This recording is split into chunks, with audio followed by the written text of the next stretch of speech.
Assalamualaikum warahmatullahi wabarakatuh. Salam, Om Swastiastu, Namo Buddhaya, salam kebajikan dan salam sejahtera untuk kita semua. Halo semuanya, perkenalkan saya Sriwati dari Prodi Pendidikan Ekonomi Fakultas Keguruan dan Ilmu Pendidikan Universitas Sriwijaya.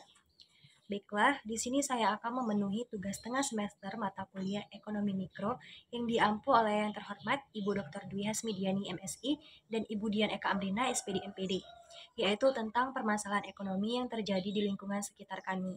Jadi, di video kali ini permasalahan yang akan saya bahas yakni terkait teori perilaku konsumen, yakni tentang tantangan anak kos dalam berbelanja untuk memenuhi kebutuhan mereka, serta bagaimana pengelolaan keuangan mereka. Selamat siang, Mbak. Jadi di sini saya ingin meminta kesediaan waktu Mbak untuk saya wawancara. Apakah Mbak bersedia? Ya, boleh. Baiklah Mbak, jadi di sini saya ingin menanyakan tentang tantangan anak kos dalam mengatur keuangannya.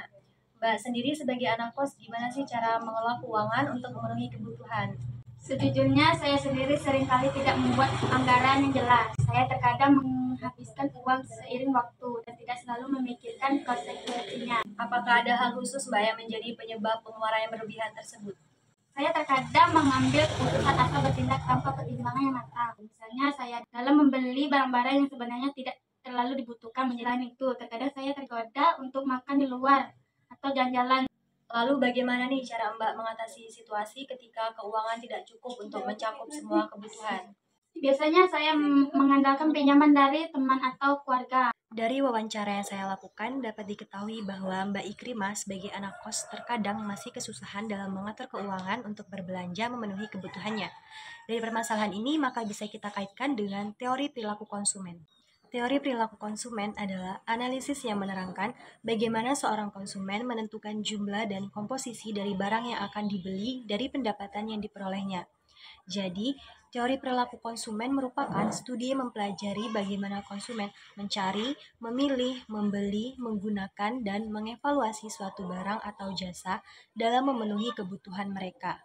Proses ini dipengaruhi oleh berbagai faktor, termasuk faktor budaya, sosial, pribadi, dan psikologis. Terkait permasalahan tersebut, teori perilaku konsumen dapat membantu dalam memahami bagaimana anak kos membuat keputusan pembelian, yakni dengan melalui pengidentifikasian kebutuhan seperti makanan, tempat tinggal, dan transportasi.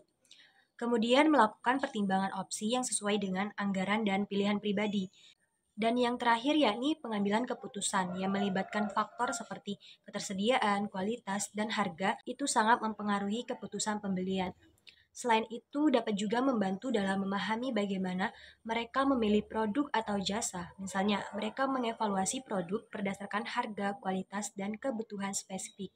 Serta dapat juga membantu dalam memahami bagaimana mereka mengelola keuangan mereka berdasarkan faktor-faktor yang mempengaruhi perilaku konsumen. Misalnya itu faktor-faktor seperti pengaruh teman, pendapatan, gaya hidup, dan kemampuan untuk membedakan biaya dan manfaat dapat mempengaruhi perilaku konsumen anak kos dalam membeli dan menggunakan produk atau jasa. Adapun solusi yang dapat saya berikan untuk mengatasi permasalahan tersebut yang mencerminkan prinsip-prinsip dasar teori perilaku konsumen, yakni sebagai berikut.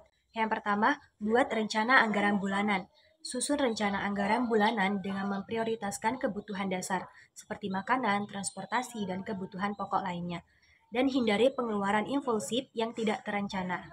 Yang kedua, prioritaskan kebutuhan. Terapkan konsep kebutuhan dan keinginan. Fokuskan pengeluaran pada kebutuhan utama seperti makanan, tempat tinggal, dan pendidikan. Yang ketiga, cari alternatif ekonomis untuk kebutuhan sehari-hari, seperti memasak sendiri daripada membeli makanan di luar atau menggunakan transportasi umum sebagai ganti dari transportasi pribadi. Dan yang keempat, yaitu jangan terpengaruh oleh tren konsumsi yang mungkin memicu pembelian impulsif. Fokus saja pada kebutuhan sesuai dengan kondisi keuangan.